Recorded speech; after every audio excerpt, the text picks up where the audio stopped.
Every now and then, I'll receive a comment or two that will say something like, "Why are you wasting your time defending hip hop?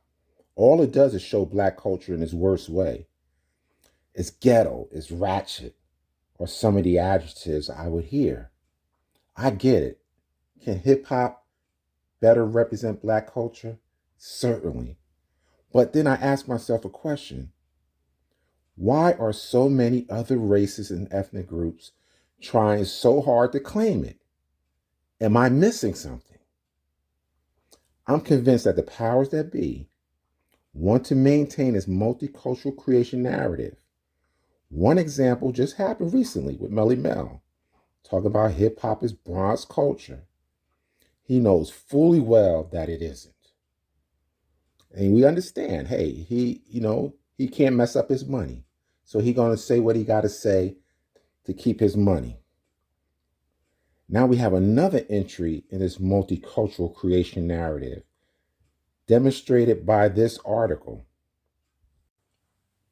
Now, as you read this article, there's no question where the author wants to take this conversation. He wants you to think about Benji's ancestry being a Jew, as well as being a Puerto Rican, and trying to say that his Jewishness has something to do with the creation of hip hop. That's the theme of this particular article. This is an excerpt from the article. Can You Dig It? A new podcast traces how a Puerto Rican Jewish gang leader helped create hip hop in the Bronx. Benjamin Yellow Benji Melendez and the Ghetto Brothers brokered a truce among 50 gangs that led to safer streets, a flourishing of public art, and ultimately, check that out, the birth of hip hop. This is the theme of this particular article. Now, if you read this article, you will see something very interesting that's left out. That is Black Benji's mom asking Yellow Benji not to pursue revenge. She told him that her son died for peace. That was the impetus for the treaty, not his Jewishness. But if you read the article, you would think it had everything to do with him being Jewish. Let me read another excerpt from that article that kind of highlights this deception in terms of trying to crowbar Jewish culture into hip hop. All right, check this out. Melendez's ancestors were crypto Jews from Spain who practiced Judaism in secret to avoid persecution from the Inquisition and afterwards. Likewise, he kept his faith under wraps during his gang years. While he forbade members of the Ghetto Brothers from wearing swastikas to appear tough, he never explained why the symbol offended him. Later in life, he embraced his Jewish roots and prayed at the Bronx Interval Jewish Center. So this is the theme of this narrative, to paint this, the Ghetto Brothers, or in this particular case, Benji, as a Jew. And somehow that led to the creation of hip hop. But we know that that story is a lie. They put together one of the biggest, probably the biggest, well, definitely the biggest up to that point, peace treaty in the history of that city. And when they did that, that made it possible for folks to be able to perform again out of the streets, to be able to make music and dance in the streets, to be able to create art up in the streets. That's where hip hop comes from. Stop it. Get some help. Avenue, I guess conciliatory meeting. I guess you guys might know about that. Yeah. That one in 71. That's a, I hate to say, but that's big bullshit. Yeah. That whole Avenue meeting, it was just, the venue was great because they opened it up. We were able to go there sometime and party and meet people and get out of there, but it's giving more credit than it was. That's right, because like you mentioned, rumbles continue to happen. All the time. Actually, after that, it didn't get any better. I remember the Seven Immortals. What's his name? The president of Seven Immortals. We got into something, a Soundbeat project, and it continued. I heard even the Ghetto Brothers say that they started having jams. They had a band. That's all I never heard the band. They made a record. I never really heard it, even though we was living near the Ghetto Brothers, down the block from us. But I guess the Ghetto Brothers that made the band was over there. about 163rd Street in that area over there because, you know, I never seen any one of their block parties.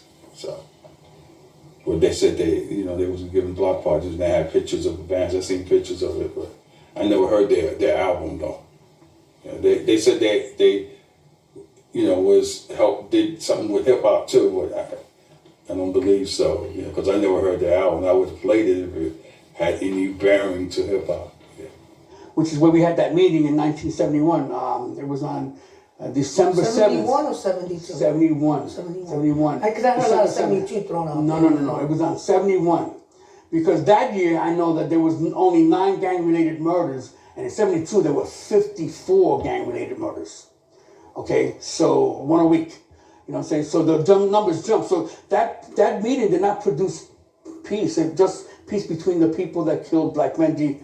There were 3 gangs: the Black Spades, the Mongols, and the 7 Immortals. Right.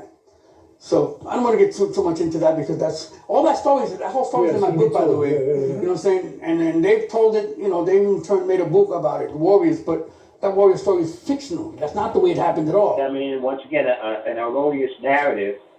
It didn't bring peace to the gangs per se. I mean, the gangs kept going. As I told you, the gangs really got out like 75, 76, and that's where the advent of what came to be known as hip-hop comes in. You know what I mean? And the gangs really died out. I can speak on Spade. Died out maybe because we just got older. In 74, 75, was it still gang violence going on? Yeah, 74, yeah, absolutely. There was a lot of gang, yeah. Well, that's the height of gang violence. 73, 70, even 71, 72, you know what I mean? It was very much gang oriented by that time. Do it back when he spoke about when he had a meeting with Bambaataa. To unite instead of to stop the violence and action. To dispatch Africa Bambaataa divided batch to their main chapter was in Bronx River. Batch went over there, they had a meeting. And because before it was fighting. Kings, PBBs, it's a lot of fighting, especially in 129. After the jam, niggas is like, yo, bottles of beers, sticks, whatever, I mean, so it's just stopped. After that meeting, it stopped. You see, you gotta remember, at that early stage of what we considered the foundation and laid the grounds, we still lived in that environment that had that essence involved. You understand? With the more the opportunity of these street jams to happen that allowed us to express ourselves, then it started stopping because it tapped into the youth. And the grown-ups back then, they wanted to make sure that the youth didn't continue that negativity. I get it. In order to maintain this multicultural narrative, one must romanticize the hip-hop origin story. It has to come across as inclusive at its very inception. This was one of the reasons why people would say that hip-hop came from gang culture. Truth be told, it came from one gang, and that gang is the Black Spades. I really don't understand why anybody would argue with that. All the notable names in the 70s in hip-hop either came out of Bronx River, Bronxdale, or Soundview. And they all are connected to the Spades either indirectly or directly. Let's start with Disco King Mario. You got Bambaataa, DJ Cool D, Tyrone and Mixologist, DJ Tex Hollywood. Even Herc was associated with the Spades. He was asked to be a member, but he declined. Now, according to Minnesota Money Boss, he said that his sister dated a member of the Spades. Herc was also protected by the Spades, by the 9 crew. Now, also, according to Minnesota, Herc played at Bronx River in 1976. B-boys like Flash, Grand Mixer DXT, and Melly Mel used to go to Herc parties before they became DJs or MCs. There are so many other names that I can mention, but I'm sure you get the point. Now, can anybody give me any names of any notable DJs or MCs or B-boys in the 70s that came out of any other gang? I can't think of one. That fact alone proves that hip hop didn't come from all gang cultures and that the truce did not stop gang violence. According to individuals who were there, the violence continued long after the whole Avenue gang truce.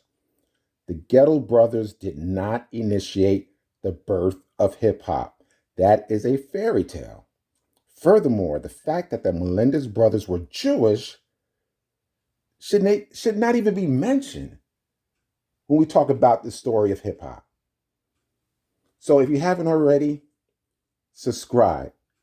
Definitely thumb up that video and share. Until the next time, peace.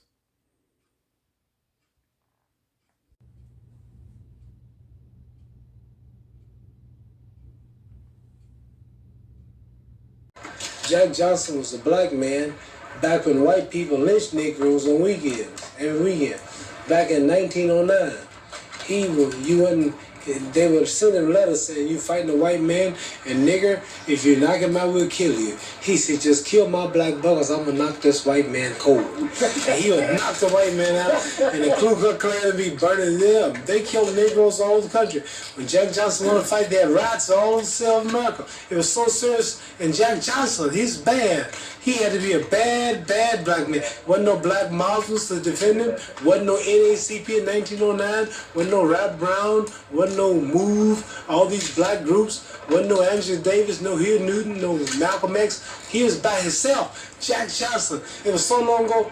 People still had log cabins in this country, and they rode horses and wagons and stagecoaches to fight. He was one black man in the midst of all the rednecks would kill lynch Negroes every day. He would dress up in pretty suits. Negroes are allowed to dress up in days. He put on pretty white neckties and pretty white, and had white women. You know that nigga was bold. He married white women. You would get lynched for looking at a white woman in them days. That man married white women and walked around, took pictures with his white women, married two of them, and they running out of the country because of white woman. He left the whole country and fought out of Cuba. He was bad. Back in 1909, man. Man, you know, Jack Johnson was the greatest. He had to be the greatest. Wasn't no Black Panthers, wasn't no bodyguards, white people, lynching niggas, wasn't no television, wasn't no telephone. And that Negro was doing all this stuff in them days. He was bad when you think about it. I know I'm bad, but he was crazy.